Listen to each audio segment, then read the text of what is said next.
This person is a professional martial artist. Suddenly, he wakes up and finds himself in the body of a demon, or what is called Diabalo.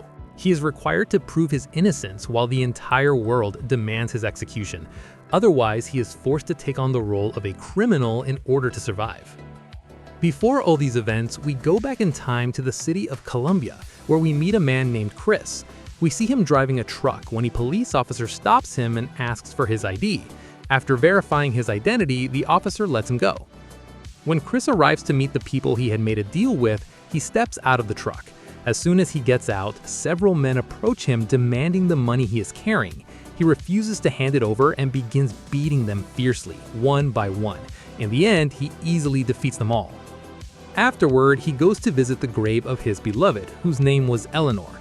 Then he watches over a girl named Alisa. We see her entering her house where her father greets her and tells her about a party organized by his business partners. He asks her to get ready.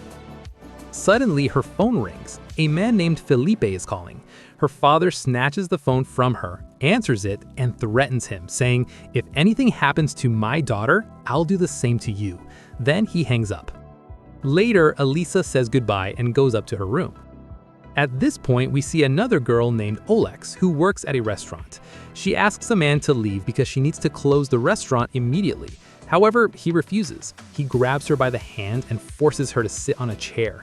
She is shocked when she notices that he has a metal hand with a sharp blade inside it. He cuts a piece of cake and threatens her, forcing her to eat it. She obeys and begs him not to hurt her. Suddenly, her police officer friend arrives and senses that the man is dangerous. She asks him to leave. Olex thanks her for saving her life. The officer then advises her not to stay late at the restaurant because criminals are more active at that time. After they get into the car and head out to drop Alisa home, the same man appears again. Sadly, he kills both of them. The next morning, we see Alisa heading to school with her security guards. A man approaches and aggressively starts wiping the car windows. The guards try to stop him, but he insists. One of the guards gets out and hits him, but the man fights back, overpowers them, kidnaps Alisa, and locks her inside the trunk of the car. News of the kidnapping reaches her father. Furious, he blames the guards and yells at them, saying, "You couldn't protect one girl? How are you even working as security?" After getting information from them about the kidnapper, he starts beating them one by one. Then he makes phone calls and orders heavy security to be deployed everywhere in the city to search for Alisa. Meanwhile, we see the kidnapper taking Alisa to the forest. After pulling her out of the trunk, she tries to escape, but he chases her and attempts to talk to her. He shows her a photo and explains that he used to be a friend of her mother, and that her mother once asked him to protect her. However, Alisa refuses to believe him. He gives her a weapon and asks her to get back into the car with him. Surprisingly, she agrees. Suddenly, the car runs out of fuel, so he spots a gas station and stops there. Before getting out, he warns her not to do anything foolish, saying that one wrong move could ruin her life completely. But when she sees a group of young men nearby, she runs toward them asking for help. A fight breaks out, but the man defeats them easily, revealing that he possesses extraordinary combat skills. Alisa then notices a landline phone and manages to call her father.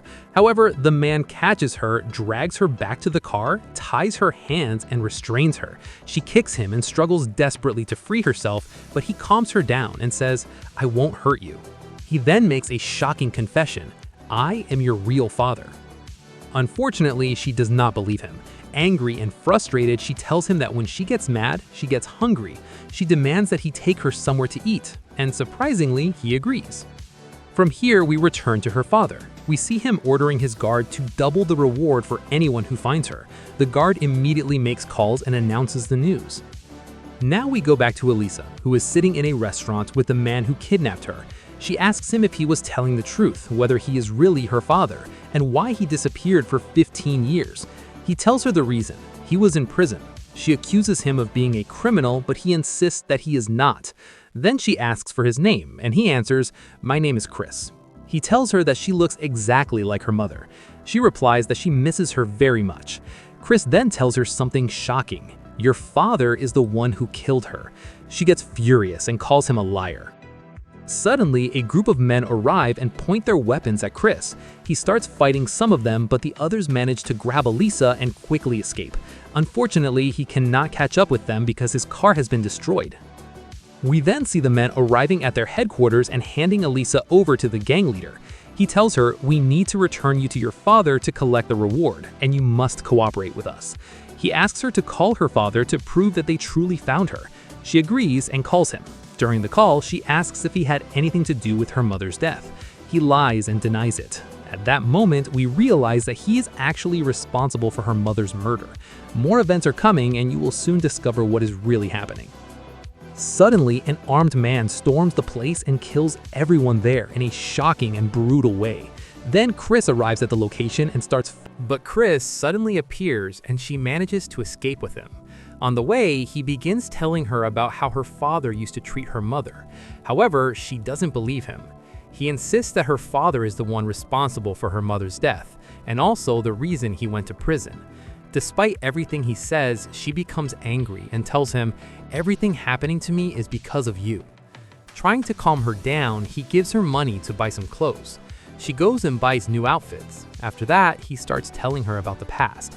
He explains that he and her mother were once part of a robbery gang, but her father betrayed him and planted evidence linking him to the crime.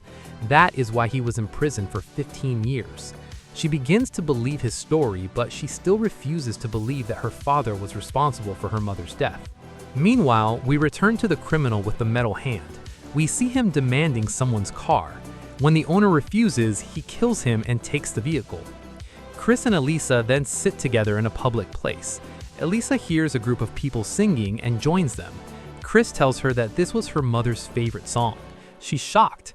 He also tells her that the necklace she is wearing was a gift he gave to her mother as a keepsake.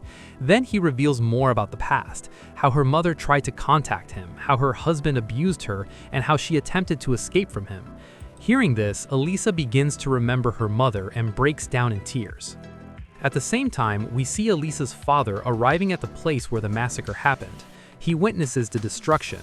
After reviewing the security cameras, he sees the criminal with the metal hand and realizes that he is the one chasing them. Now we return to Chris and Alisa as they search for a car to escape. They find one and get inside. Chris decides to send Alisa to her Aunt Carolina for safety, but she refuses to go with him. He tells her that he cannot go against her mother's last wish and that he must protect her no matter what. She argues, saying, "My father didn't kill my mother. He would never hurt me. He gave me a happy, luxurious life."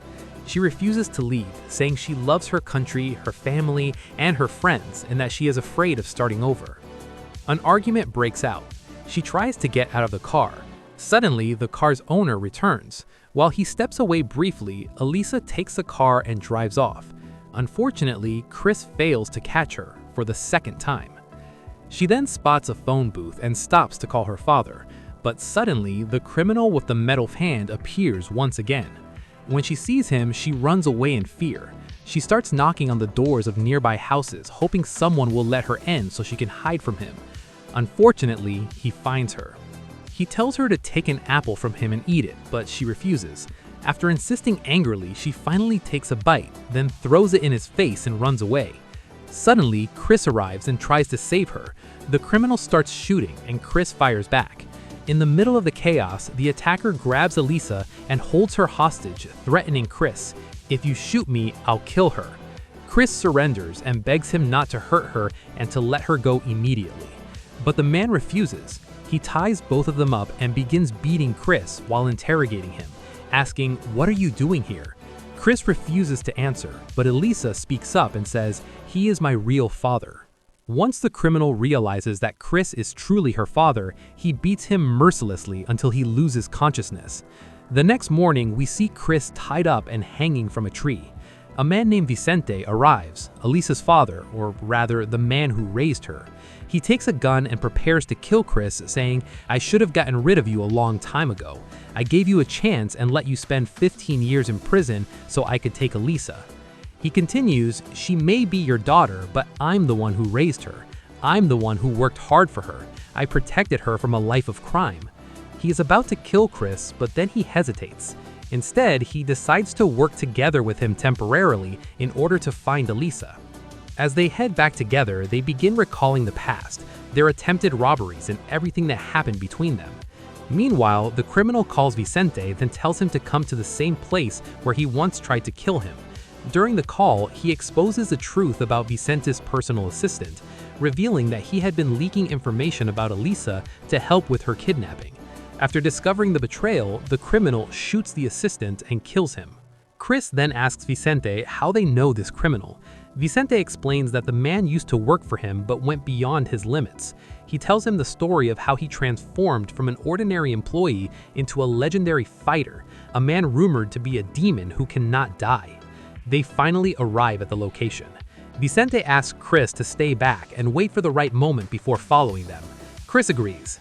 Vicente and his men enter the building and begin searching for the criminal with the metal hand. After they split up, Vicente walks deeper inside, only to be shocked by the sight of his men lying dead on the floor.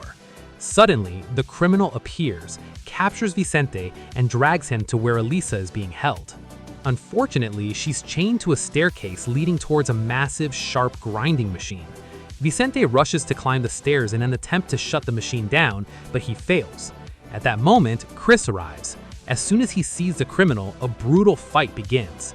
Chris demands that he release Alisa, but the man refuses. Instead, he tries to take revenge on Vicente. He attacks Chris fiercely.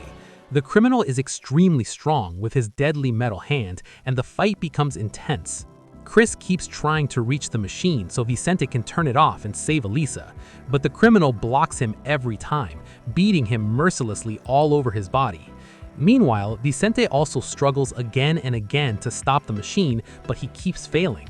After a long and painful battle, Chris finally reaches the machine in the final seconds. However, the criminal stabs him in the stomach with the sharp blade hidden inside his metal hand. Then he grabs Vicente and threatens him to confess the truth about Alisa's mother, to admit that he was the one who killed her. Under pressure, Vicente confesses that he murdered his wife. Alisa is now seconds away from the deadly machine. In a desperate moment, Chris shouts at Alisa, telling her to remove the diamond necklace she is wearing and throw it into the machine. She does, and the diamond jams the mechanism, breaking the chain and saving her life.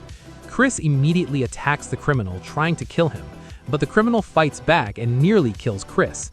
Just then, Vicente intervenes, but he falls from the height of the structure, and both he and the criminal plunge down. Their fate seems sealed. Alisa rushes to Chris, begging him not to leave her, not to die, telling her she needs him. After great struggle, she manages to save his life. The next morning, we see Alisa visiting her mother's grave. Chris arrives and places flowers on the grave. In that emotional moment, Alisa thanks Chris for saving her life and fulfilling her mother's final wish. Finally, she accepts him as her real father. But in the final scene, we return to the site of the incident and discover that the criminal's body is missing. He survived. And this means he's coming back for another crime.